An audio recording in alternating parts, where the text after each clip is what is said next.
Hello' everyone, আপোনালোকে আসাম পুলিচৰ ABUBৰ exam দিলে। মই আৰু টেলিগ্ৰামত লগে লগে পেপাৰখন দি দিছোঁ ইতিমধ্যে। আপোনালোকে যদি মোৰ টেলিগ্ৰামত আছে তেতিয়াহ'লে গমেই পাব।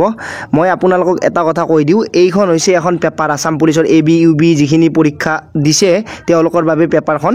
কাৰ তাত কি পৰিছে সেট আপোনালোকে কমেণ্টত জনাব। আৰু মই পেপাৰখন গোটেই চাই এটা কথা বুজি পালোঁ যে পেপাৰৰ লেভেলটো মানে মিডিয়াম আছে, কিন্তু ইমান হাৰ্ডো নহয়, ইমান ল' লেভেলৰো নহয়। আগতে অসম পুলিচৰ ABUB পেপাৰ যেনেকুৱা আছিল তেনেকুৱা বুলিও ক'ব নোৱাৰি আৰু ইমান টান বুলিও ক'ব নোৱাৰি। এইখন গোটেই সম্পূৰ্ণ পেপাৰ আপোনালোকে মোৰ টেলিগ্ৰামৰ ডেছক্ৰিপশ্যনত গৈ পাব। আৰু এই যিখন পেপাৰ ইয়াতে আপোনালোকে ৰিজনিং, মেথছ, GK গোটেইখিনি পাব। এইবোৰ ৰিজনিঙৰ কুৱেশ্যন হয়, আপোনালোকে চাগে গমেই পাইছে দেখাৰ লগে লগে।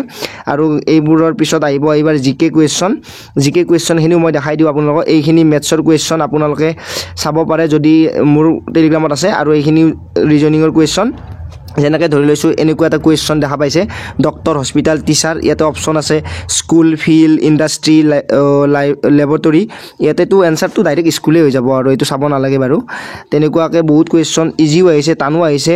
আৰু আপোনালোকে যদি অলপমান কৰি চায় তেতিয়াহ'লে এইটোতো এনেকুৱা কুৱেশ্যন, এইকেইটাতো এনেকুৱা ইজি কুৱেশ্যন আপোনালোকে 2 ছেকেণ্ডত বুজি পাই যাব যদি দেখা পায়। তাৰপিছত আৰু কিছুমান কুৱেশ্যন এনেকুৱা ধৰি লওক ডাইচৰ কুৱেশ্যন আহিছে। এইটো ডাইচৰ কুৱেশ্যনটো ইমানেই ইজি, আপোনালোকে দুটা কমন ল'লে আৰু এফালৰ পৰা চালে অপজিটটো ওলাই যাব। এনেকুৱাকৈ আপোনালোকে চাব পাৰে। তাৰপিছত আপোনালোকক ইয়াতে GK কুৱেশ্যনো দেখা পাব পাৰে। GK কুৱেশ্যন এনেকৈ ধৰি লৈছোঁ, অসমৰ লগত ৰাতিপুৱাই কৈছিলোঁ অসমৰ লগত লাগি থকা দুটা সীমা, বাংলাদেশ, ভূটান। এইটো এনেকুৱা এটা কুৱেশ্যন। তাৰপিছত আৰু অপশ্যনত যদি আৰু দেখা পায় অসম ভাৰতৰ বৃহত্তম নদী দ্বীপটো ক'ত আছে, এইটোতো দেখা দেখি গমেই পায়, সেইটো 100% সকলোৱে পাৰিছে চাগে অসমত আছে। তাৰপিছত আৰু এটা আহিছে অসমৰ একমাত্ৰ মালভূমি কোনখন, ইয়াতে আছে কাৰ্বি মালভূমি। যদি আপোনালোকে কৰিছে তেতিয়াহ'লে বহুত ভাল। অসমৰ অৰ্থনৈতিক মুখ্য স্তম্ভ কি, ইয়াতে যদি আপোনালোকে চাই তেল আৰু প্ৰাকৃতিক গেছেই হয়। ইয়াতে যিহেতু আমাৰ অসমত তেলটো বহুত বেছি আছে, সেইবুলি আপোনালোকে অপশ্যনত দেখাই পাইছে।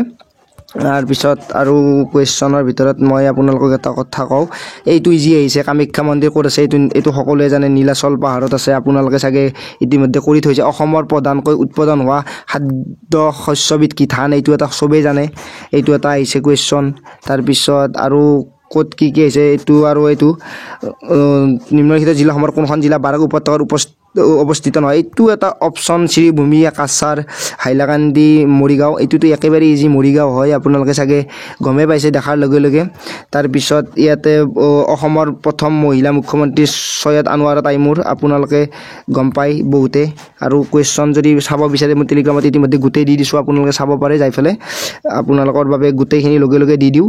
আৰু গৰম পানী অভয়াৰণ্য, এইটো কিমান সহজ অপশ্যন আহিছে ভাবক। ডিফু অসম, জুনাগড় গুজৰাট, বাকী যিহেতু গৰম পানী অভয়াৰণ্য আমাৰ অসমত আছে, এইটোৰ কাৰণে একেবাৰে ইজি, আপোনালোকে গমেই পাইছে অসমত হ'ব।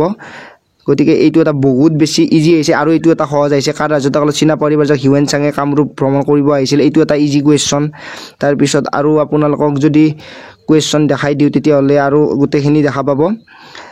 আৰু এইটো এটা সহজ কুৱেশ্যন আছে, ভাৰতৰ বৰ্তমান বৈদেশিক পৰিক্ৰমা মন্ত্ৰী কোন, অপশ্যনকেইটা চালে গমেই পাই যাব আপোনালোকে কোনজন হয়।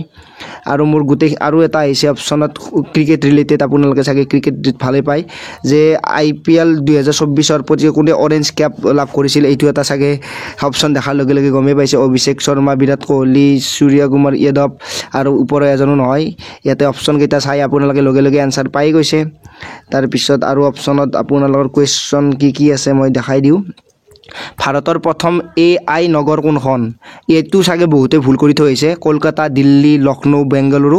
এইটো শুদ্ধ উত্তৰ হৈছে লক্ষ্ণৌ। শুদ্ধ উত্তৰ লক্ষ্ণৌ হ'ব এইটোৰ।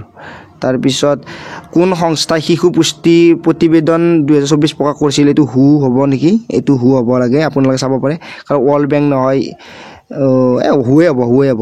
তাৰপিছত জোনবিল মেলা ক'ত পালন কৰা হয়, এইটো মৰিগাঁও হ'ব, আপোনালোকে চাগে গমেই পাইছে।